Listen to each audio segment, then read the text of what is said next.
In a bid to rein in urban sprawl, the McGuinty government introduced an ambitious plan 11 years ago to limit development and designate areas around the Greater Toronto Area as green spaces. As part of the plan, there's a mandatory review that the government is currently undertaking. To discuss this, Josh Wise from Ontario Nature joins me. Josh, thanks for joining. Well, thanks for having me in. So, first of all, tell me a little bit about Ontario Nature. Who are you and what do you do? So Ontario Nature is an environmental charity. We've been active in Ontario for just over 85 years now. So originally formed by naturalist groups across the province, and we still represent the views of over 150 member groups today, over 300 individual members and supporters, and try to represent their views at Queen's Park to protect wild species and wild spaces. So now the Greenbelt is an important element in the type of work that you're doing. Mm-hmm. Now with 10 years, what do you think the results of that have been? Well, yeah, so we were active in the formation of the Greenbelt, one of the many voices that were on the landscape pushing the Liberal government for that at the time back in the early 2000s. So now 11 years later, about a year into this review, I think many groups can agree that the Greenbelt has been very successful in terms of environmental protection, protecting our natural habitat, as well as protecting agricultural land in this very dense part of the province. Now, Mayor Crombie did a review and submitted it to the government, and he's calling on expansion of the Greenbelt.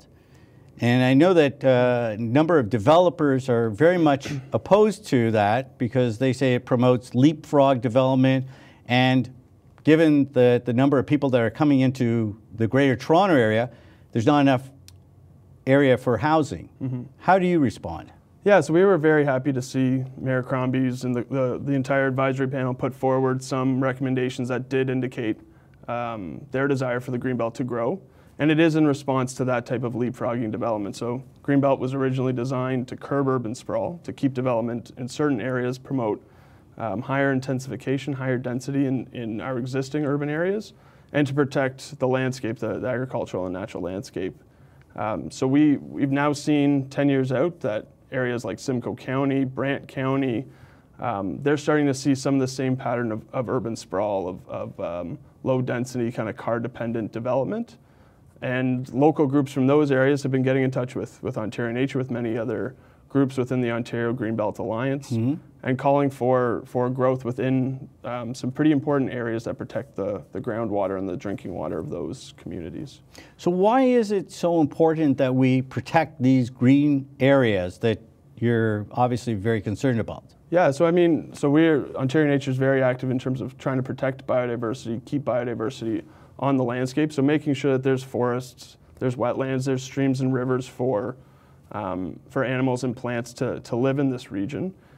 Southern Ontario is one of the most biologically diverse parts of the country, and there's huge benefits that we as kind of downstream populations or as human populations within these communities benefit from as well. So by having wetlands and forests on the landscape, we're keeping water back after major rainstorms, so that's preventing lots of flooding downstream. Mm-hmm. By having forests, they're one of the best featured trees are one of the best natural features at sequestering carbon, taking carbon out of the landscape. And that's very important, especially as Canada wants to meet its carbon objectives. Absolutely. Yeah, so the Greenbelt plan, the Greenbelt within this region should be positioned as a major element of the province's climate change plan. It protects us, so it helps us adapt to future changes that the environment might have, more intense rainstorms, more intense other weather events that our communities need to be sheltered from. Natural and green spaces and agricultural lands help buffer us from that. And they also, as I said, sequester carbon. So if we're looking to enhance the natural systems, looking to enhance agricultural practices in this landscape, we are sucking carbon out of the atmosphere as well. So what are you recommending to the government that they should be doing? So, we put in a submission back in May, and we've got over a dozen recommendations, really key to what we're hoping that the government will take on is to see the Greenbelt grow. So we've put out a press release with a number of local community groups calling for this new Blue Belt, so another band around the Greenbelt protecting key water features, looking to include the urban river valleys within cities like Toronto, Oakville, Mississauga, and also to protect and close some of the loopholes within the existing Greenbelt plan. So it's been a great plan that we've seen a lot of success, but there are still some gaps, some loopholes that need to be closed. Make sure that that it's working the way that it was really intended to work.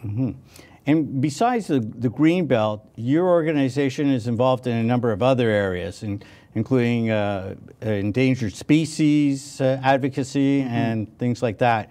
Can you enlighten us with some of that? Sure, yeah. So Ontario Nature was one of the groups really pushing for the Endangered Species Act to be rewritten, which the province of Ontario did in 2007. When it came out at that time, us, with many other environmental groups, really saw this as a great step forward in protecting the habitat of endangered species, making sure that they got listed, that it was a scientifically defensible process. Within recent years, we've thought that implementation has not gone very well at times. There's been a lot of issues within various government ministries that we're quite concerned about, and we've taken the government to court within the last year to try to have some of these implementation, to try to make sure that the Act is working the way that it was written to work. Josh, can you tell me about some of the other campaigns that Ontario Nature is undertaking? I know, for example, there's something called the Marvelous Moraine.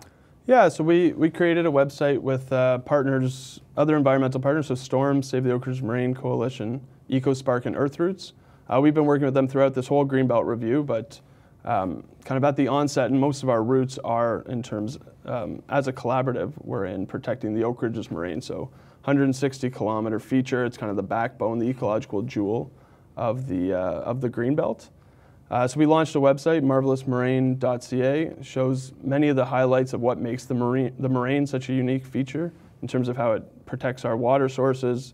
It's the start of 65 rivers and streams that flow into Lake Ontario and flow north of the moraine, and is home to many unique and beautiful communities. And if people want to learn more about or get involved with Ontario Nature, how would they do that? So you can find us online at www.ontarionature.org. There you can find the different campaigns that we're active in, the different nature reserves that are publicly available if people want to get out onto the land and see some of these great natural features. Thank you for joining us. Thanks so much for having me. Josh Wise with Ontario Nature. Up next, Toronto Community Housing under review.